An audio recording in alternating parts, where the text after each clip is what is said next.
Gracias por continuar con nosotros. Le decía antes del corte comercial que el rector de la Universidad de Guadalajara había realizado una rueda de prensa también para darnos a conocer las acciones y actividades que se dejaron de realizar y por lo que pudiéramos tener algún desfalco, índices más altos del tema de personas con COVID.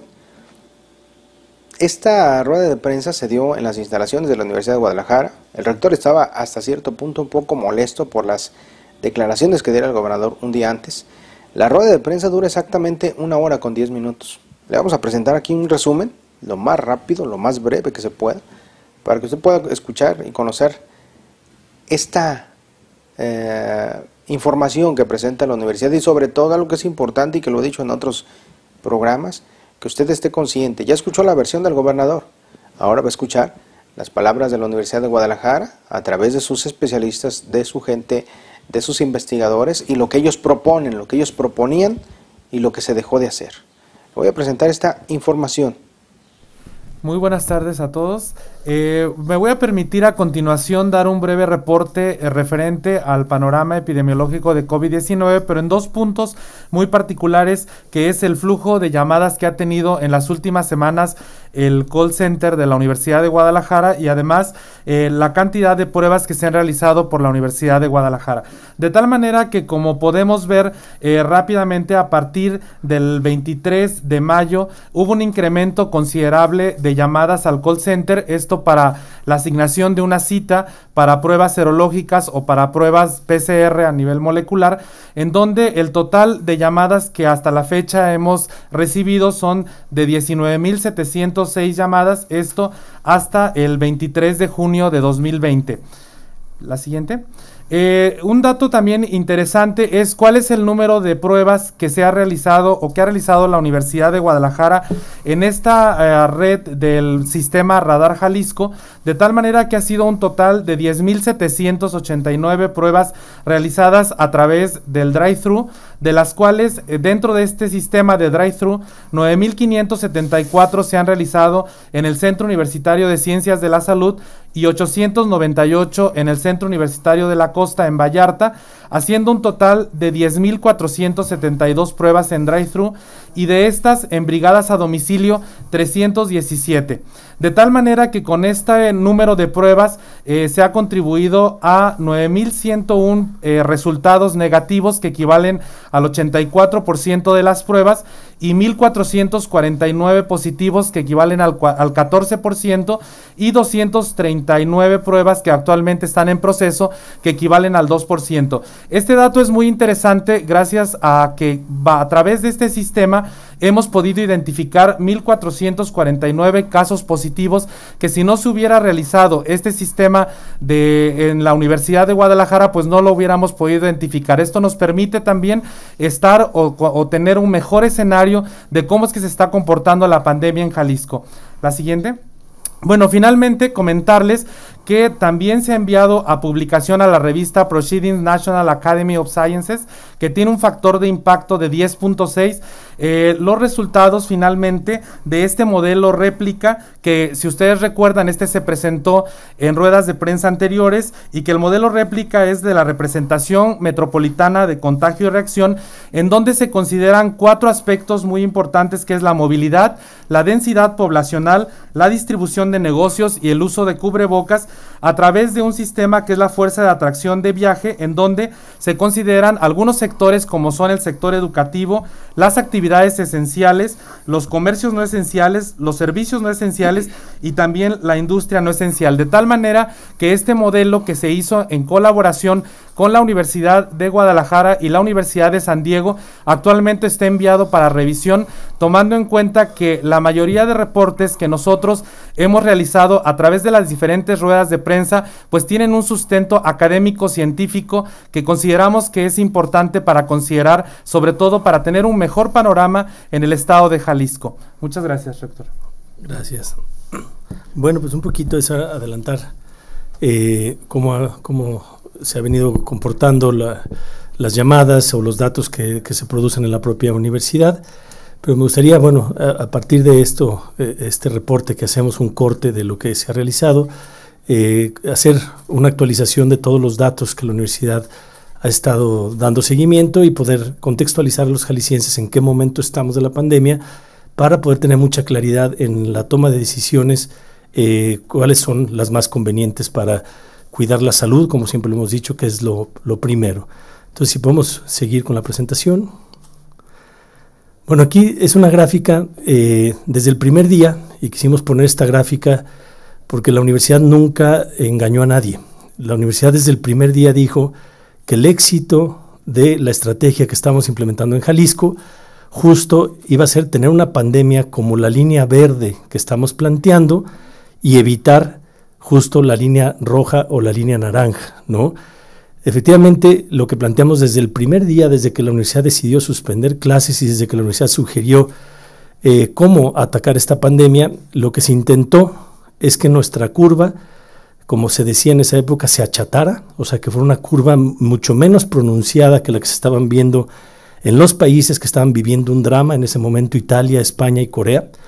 Y lo que intentábamos era hacer toda una estrategia para no tener una curva como la roja y tener una curva como la verde. Pero desde el principio dijimos que el éxito requería más tiempo, pero el tiempo salva vidas. ¿Cuánto hubiera dado Italia o España por tener los 3 meses que Jalisco ha tenido?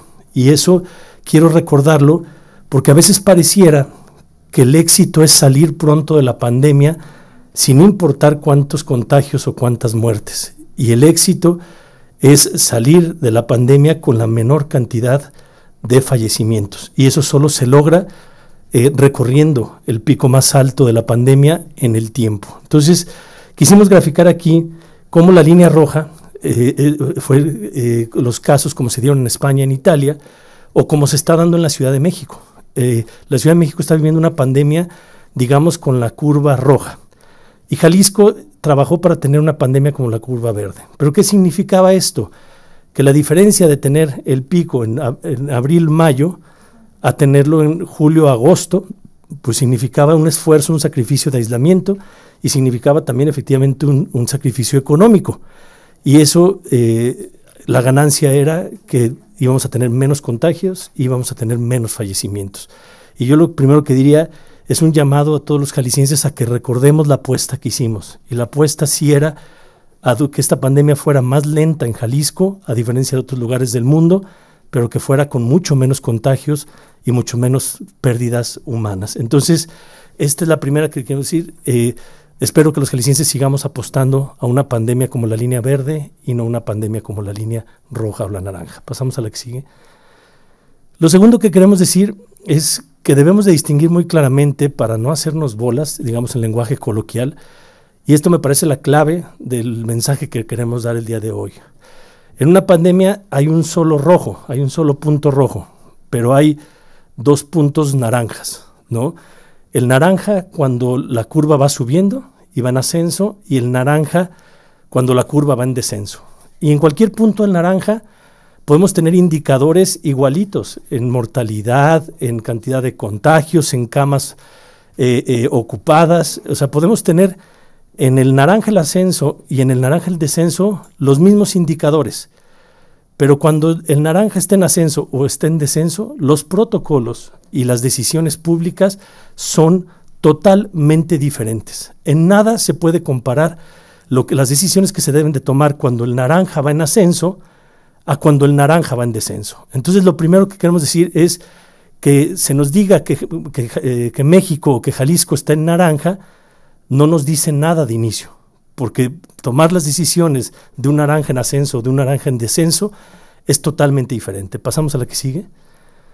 Aclarando esto, lo que queremos decir es que el gobierno federal decidió retirar estos datos, los triángulos y los cuadritos, del mapa federal hace 10 días. La última vez que lo pudimos ver fue con el corte del 15 al 21 de junio, o sea, el 20 de junio del 2020 fue la última vez que apareció este mapa en la presentación del subsecretario Gatell. Y diríamos que es importante que regresen este mapa, porque este mapa con los triangulitos, lo que nos dejaron fue el mapa de México, pero quitaron los triangulitos que indican si el naranja va hacia el rojo o si el naranja va hacia el amarillo.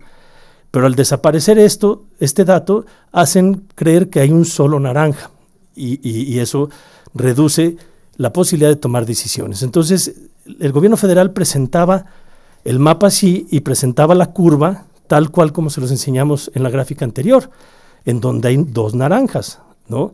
En donde la fase crítica es roja y se puede medir la fase activa, pero la fase de desaceleración es muy distinta a la fase previa del naranja, la fase crítica. Entonces, distinguir entre un naranja que va hacia rojo y un naranja que va hacia amarillo es clave. Entonces, diríamos que lo que urge, antes de pensar que este tablero federal está bien, y lo que hicimos es no puede estar bien ningún semáforo que solo tenga un naranja. Tenemos que tener un protocolo para el naranja el ascenso y el naranja en el descenso. Pasamos a la que sigue. Les queremos poner algunos ejemplos que trabajamos de cómo se tomaron las decisiones en otros lugares del mundo. Podemos ver España, ese caso crítico de esa curva que nosotros no quisimos, que no le apostamos a tener, una curva muy pronunciada, que efectivamente hace que el aislamiento dure menos. Y a lo mejor mucha gente, ya el cansancio de este aislamiento y el agotamiento económico, que también la universidad, queremos decir que somos muy sensibles ante la realidad económica de México, y lo hemos dicho con mucha claridad, nunca hemos querido, creo que hemos sido muy sensibles a entender que la economía mexicana no es igual que la economía de ningún país de Europa y que debemos de tener diferencias en la toma de decisiones, porque nuestro gobierno federal decidió no apoyar un plan de reactivación económica con billones de dólares como se hizo en otros lugares del mundo, y eso claro que cambia la situación. Y también la universidad ha sido sensible de que independientemente que en el papel o en la teoría sea muy fácil decir quédate en casa, en la realidad las pérdidas de unidades económicas, la muerte de unidades económicas es algo que también nos preocupa. Ponemos primero la vida humana y después hemos tratado de considerar la vida de las unidades económicas. Entonces sí quiero aclarar que la universidad ha sido muy sensible de entender que la economía de estos países que vamos a platicar ahorita no es igual a la economía mexicana y que tenemos que ser sensibles ante este contexto. Pero en esta gráfica ustedes pueden ver cómo se comportó en España y fíjense, el 26 de abril es el punto que estamos marcando con línea punteada. Cuando se da la reactivación económica, digamos que ya estaban en una fase de descenso total y ni siquiera se reabrió en la fase naranja, se reabrió hasta la fase verde de descenso. Y vamos a ir viendo cómo hay un factor común que irán viendo en cada país, que a partir del punto de que se abre, ya cuando viene en descenso, siempre hay un repunte pequeño. Ese repunte nunca va a ser igual si reabres la economía cuando los casos van bajando, así lo abres cuando los casos están subiendo. Sin duda ese pico que van a ver que se da en cada país cuando se reabre la economía es mucho más pronunciado si lo abres en la parte naranja de ascenso, así lo abres en la parte verde de descenso, y eso cambia totalmente el panorama. Ahí está España, pasamos a otro ejemplo igual. Pueden ver Italia, los casos más dramáticos, los que no tuvieron tiempo de reaccionar, y aún así con toda esa crisis, el 18 de mayo reabrieron, pero es en fase verde de descenso. Pasamos al que sigue. Alemania, igual, el 18 de mayo abrió en una fase de descenso. Pasamos al que sigue. Y ahí está México. Nosotros estamos abriendo en la fase roja de ascenso. Y nosotros, y quiero ser muy claro, hemos coincidido en una reapertura con mucha gradualidad de las unidades económicas porque entendemos la realidad socioeconómica de nuestra gente. Entendemos a la jefa de familia que tiene su peluquería y que no soportaba un día más tener su negocio cerrado y que, bueno, ese padre de familia, pues claro que está dispuesto a jugársela, a salir a trabajar, y entiendo cualquier padre de familia que no tenga condiciones de llevar alimento a su casa, que va a salir a trabajar y nosotros tenemos que crear las condiciones para que salga a trabajar. Y creo que la universidad, en toda la postura que hemos tenido en la mesa económica, ha sido considerando a ese padre o madre de familia que tiene que salir por el alimento de sus hijos. Y eso lo seguiremos haciendo. Pero nunca perdemos de vista la realidad en la que la pandemia se encuentra. Y la realidad es que la pandemia se encuentra en fase roja ascendente. Y en el caso de Jalisco, si nos ponen en naranja, decir claramente, es naranja ascendente, no es naranja descendente. Pasamos al que sigue. Aquí intentamos graficar todos esos juntos, son los datos anteriores en una más gráfica para que entendamos cómo y cuándo se reabrieron las economías en Alemania, Italia y España, y cómo nosotros estamos abriendo nuestra economía en un claro en una clara curva ascendente, ¿no? Entonces creo que esto grafica la sensibilidad que tenemos que tener y que hemos dicho en la universidad, lo que tengamos que abrir, que sea con la máxima gradualidad posible, que sea lo más lento posible, ¿no? Pasamos a la que sigue. Bueno, algo que le pediríamos al gobierno federal es que nos aclare. Lo primero es lo que ya dijimos, tiene que haber dos naranjas y tiene que haber decisiones muy diferenciadas entre uno y el otro. Y lo segundo es que cada fase tiene que evaluarse lo anterior, o sea, en una fase en donde vamos dando pasos hacia adelante y donde están vidas de por medio, antes de dar cualquier paso hacia adelante tienes que evaluar la parte anterior. Entonces lo que nosotros queremos plantear es que antes de dar cualquier paso, de pasar a cualquier fase diferente, debemos de tener muy claro lo que se aprobó en la fase anterior. Y para eso tenemos que poder evaluar cuántos casos positivos se dieron a partir de lo que se reabrió en la fase anterior, cuántas pruebas se realizaron, porque condicionamos y se hizo en Jalisco que esta reapertura económica fuera con muestreos aleatorios a todas las empresas, pero necesitamos tener los resultados de cuántas pruebas se han realizado, los porcentajes de positividad de esas pruebas, la vigilancia a los casos positivos y sus contactos, todo el seguimiento epidemiológico que en Jalisco sí se está haciendo y que en el país no se está haciendo, los niveles de aislamiento. Y bueno, lo otro, esas son medidas que en cada fase tenemos que tener muy claro esto para poder decidir si avanzamos o retrocedemos.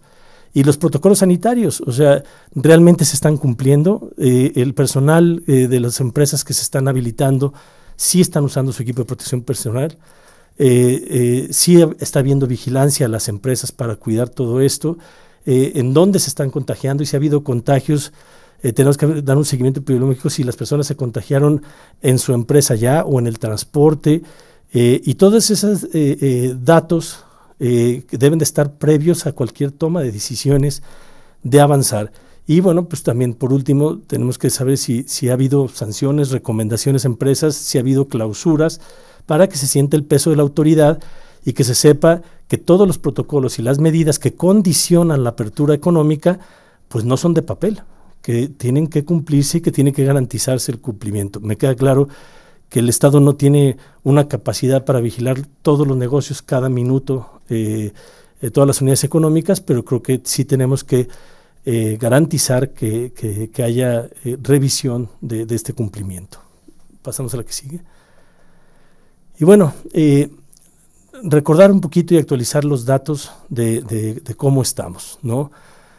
Ahí están todos los estados del país en gris, digamos, para hacer un comparativo.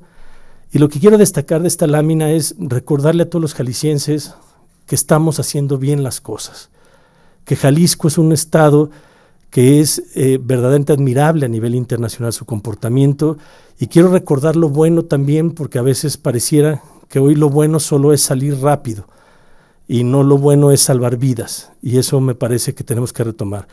Veamos a Jalisco en el contexto nacional.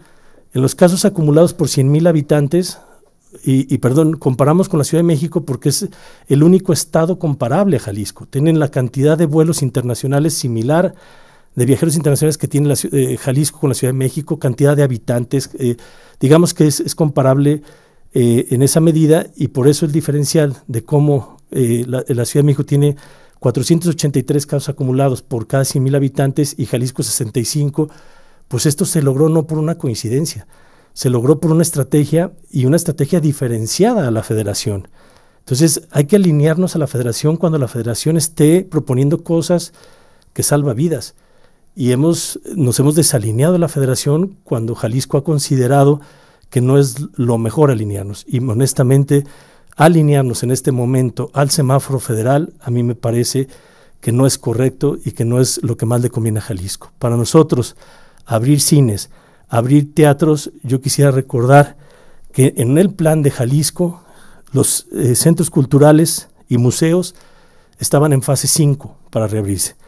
Los centros recreativos estaban en fase 6, las escuelas en fase 7, los expos, congresos y convenciones eran fase 10.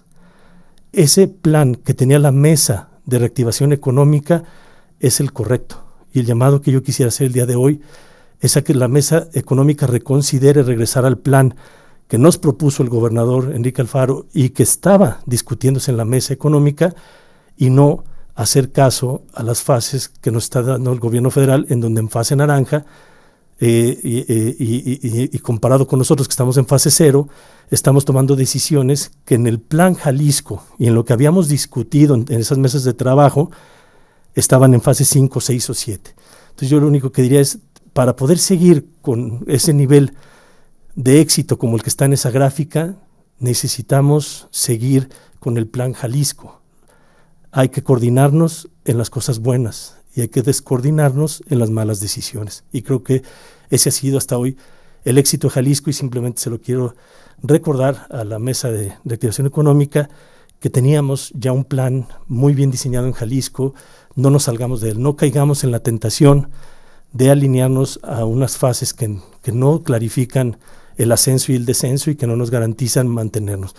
Si hemos hecho las cosas bien es porque Jalisco ha tomado esas decisiones, y veamos ese comparativo. Pasamos. Bueno, ahí tuvo la declaración del rector, algunos investigadores ya. Lo vamos a dividir en dos partes debido a reitero, a lo extenso que es esta rueda de prensa, pero también lo importante que es que usted escuche todas las declaraciones de los actores ahí presentes. Vamos a una pequeña pausa comercial, regresamos para continuar viendo esta rueda de prensa, que es importante que usted escuche los argumentos que da la universidad para tratar, o para que se hubiera, mejor dicho, tratado de evitar reactivación económica que se está dando de una manera diferente a la que ellos proponían en un principio. Vamos a este pequeño corte comercial y regresamos.